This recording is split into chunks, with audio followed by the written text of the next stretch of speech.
What's up, everybody? Welcome back to my video series about real estate, benefiting real estate agents out there everywhere. I'm Jack Harris, broker owner, top producer of Pelican State Realty, and I'm here today to tell you how to select the best brokerage.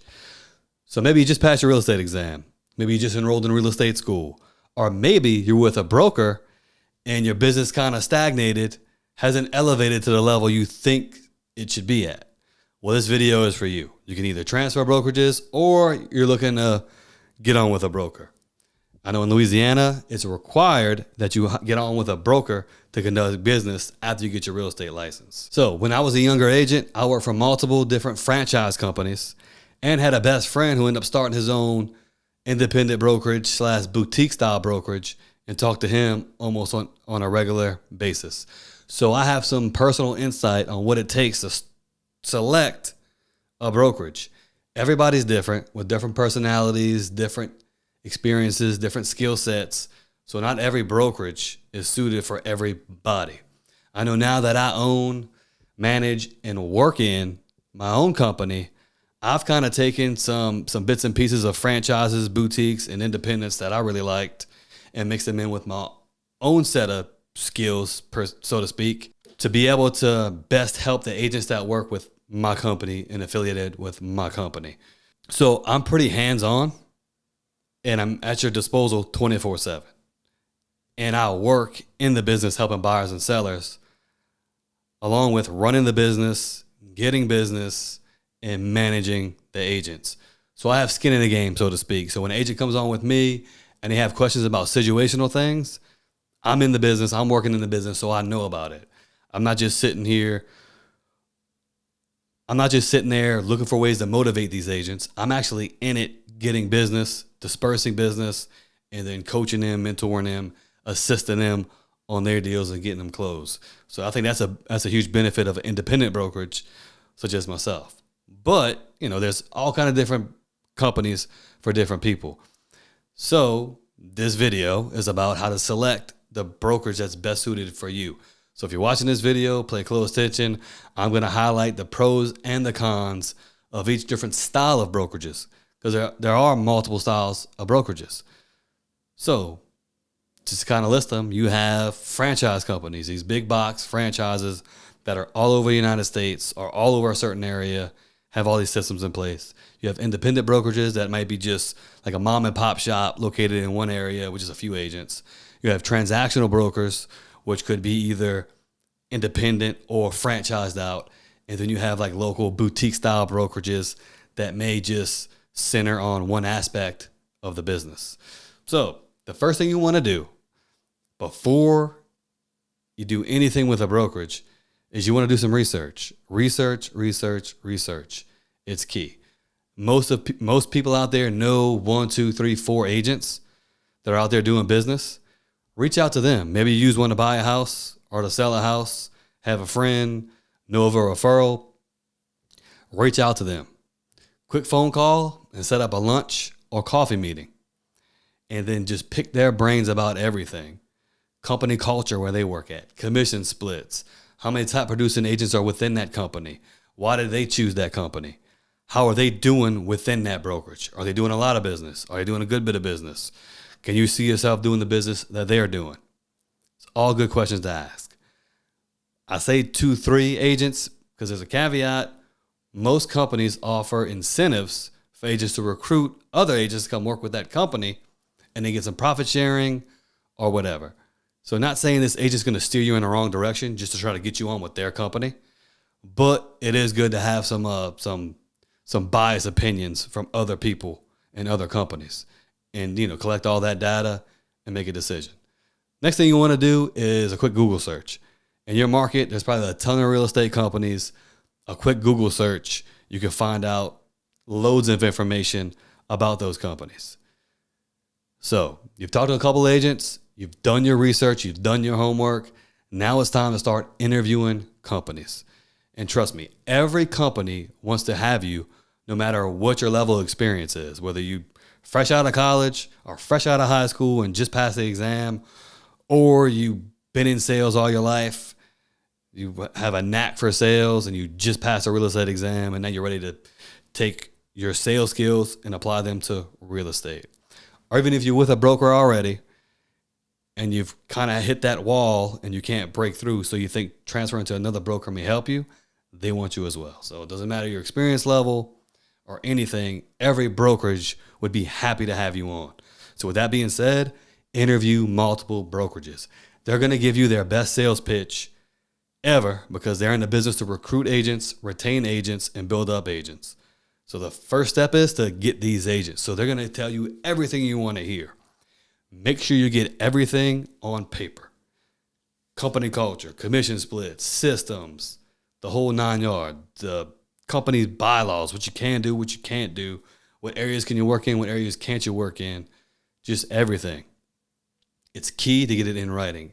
That way, after you've interviewed multiple companies, you can compare and contrast in writing before making your final decision. Okay, so I'll go through some of the types of brokerages and the pros and cons. So we'll start off with the ones most people know, the big boys, the franchise companies. Your Keller Williams, your Remaxes, your Century 21s, your Ladder & Blooms, those bigger companies that are just nationwide. They could be very beneficial for newer or older seasonal agents. They have systems in place. There's a proven track record. They have name recognition, right? Some of them, you get on and boom, you have all the training you can ask for, systems you can ask for. I think what kind of falls on that, one of the downsides is you may be in an office with 500 other agents. So you may have a team leader or a manager. You're probably not talking to the person who owns the company, the broker of the company, and if they are a broker of the company, they're probably not selling real estate. So they know a lot about the market and a lot about the industry, but you could be kind of lost in translation. Just another number sitting there, not gaining any traction because you get all this training material, but nobody shows you,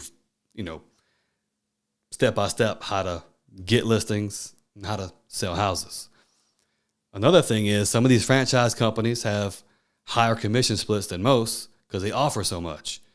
And if you're not using their systems, you're pretty much wasting your time working with these companies because they're going to take half your commission when you close a house. And look, we're salesmen. It's commission-based sales. So in order to sell a house, in order to get paid, you have to sell a house. So if somebody's taking half your commission, you're not buying into their systems, and you're paying a monthly fee for like office use, then what are you doing? Maybe that's not the best suit for you. I will say that some of them offer a better commission split, so make sure that's why you're interviewing with the same systems. And I know for newer agents, the team concept is really popular because some of these bigger franchise companies have teams that operate like with a company within a company. And some of them will take you on, teach you the business while you get paid.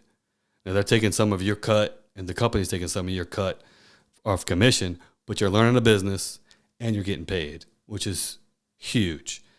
Downside to that is once you build yourself up to where you have the confidence to get your own business, you're going to have to branch off from that team and start all over again from scratch because that team leader's been keeping every lead that they get, which some people like that. I just want to go in. My team leader's going to tell me what to do. He's going to lay out my weeks, my months, my years. I'm going to make my money and go home without as much responsibility. So it could be a pro, it could be a con, but that's kind of what you get with a franchise. So you have some teams, you have some individual agents. Sometimes they have a full-time admin person to handle all your paperwork, depending on what company you go for. So there's all kind of perks with a franchise.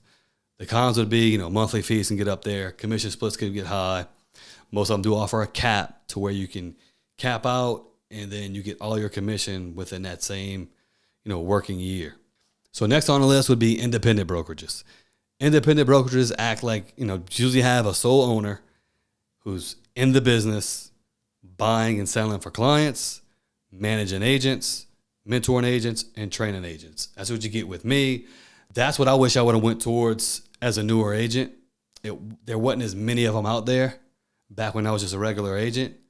So now they're just popping up left and right with these independent brokerage who are dominating certain markets because you get somebody with skin in the game, mentoring you, showing you how to close these deals, which is invaluable. And NAR did some research, and 53% of agents work for independent brokerages. So independent brokerages are getting more and more popular every year. Some of the cons would be that person who's mentoring you, coaching you up, they're out there getting business, doing business, working on the business, so they can get busy at times. So maybe not as available 24/7. I know when I get a call, if I can't answer it, I'm calling you right back or shooting you a text. And they might not have some of the training and systems offered like some of these other companies. And if you're in a different market than that company's based out of, they might not have that name recognition where one of these big franchise companies has. What I've been seeing is with my company, we've been spreading out more and more every year as we get other agents in different markets, and we're gaining a footprint. So independent brokerage seems to be the one that's the most popular in some markets, at least nationwide, and becoming pretty popular in my direct market. Another type of brokerage you have out there is a transactional broker. So a transactional broker just takes a flat fee at closing. So there's really no commission split. It's just a flat fee at closing, which can be adjusted, I guess, depending on the price point of the house. Obviously, the higher the price point, the higher the transaction, the lower their take. Typically with those can be great because you're kind of free range to do what you want. So you're out there just doing your own thing. And they're not taking as much money on the back end. So you have more money to invest in yourself, invest in your business. Some of the cons would be their monthly fees might be a little bit higher than even a franchise company. And they don't offer as much support and mentorship like a franchise does or even an independent brokerage. So in our direct market, I don't know too many agents that are top producers working for transaction brokers. My opinion is if I was a mid-tier agent, didn't want to get too busy to be a top producer, but want to do my own business, didn't need a whole lot of direction, a transactional broker is probably who I'd gravitate to because I don't have somebody who's telling me how to run my business, and I'm not trying to be a top producer. I want to make as much money possible with doing my 20 to 30 transactions a year, which can be very great and lucrative and not too bad. But newer agents or agents who really want to elevate their business, I would suggest otherwise, either franchise or independent for that reason. The last one I'll talk about is like boutique style brokerages that may specialize in one aspect of real estate. Typically with those, they specialize in one thing. So they have a niche that they're catering to. So they're not going to try to recruit a whole bunch of agents. They want to keep it small and then bring you on, maybe introduce you to the right people, train you up. So you may be an assistant for a while before you take over an aspect of that. And you could probably make really good money considering. The cons would be, they're limited on what they do. They specialize in one thing. So you really can't grow and expand to what you want to do because you wouldn't know. With most franchises and independents, you might be able to do some property managing, handle investors, first-time home buyers, light commercial, light industrial, listings, high-end condos, anything. There's a broad spectrum with, the other three. So that's pretty much all I have. So you have big franchises, independents, which becoming more and more popular. You have your transaction brokers, and you have your boutique-style brokerages. So make sure you interview multiple companies with multiple different styles of brokerages and find what's best suited for you to succeed. And you can always transfer over. Just make sure you know the company's rules and regulations when leaving the company because you don't want to leave any business on the table. So that's all I have for today. Hope you enjoyed this video. Please subscribe for more videos like this one.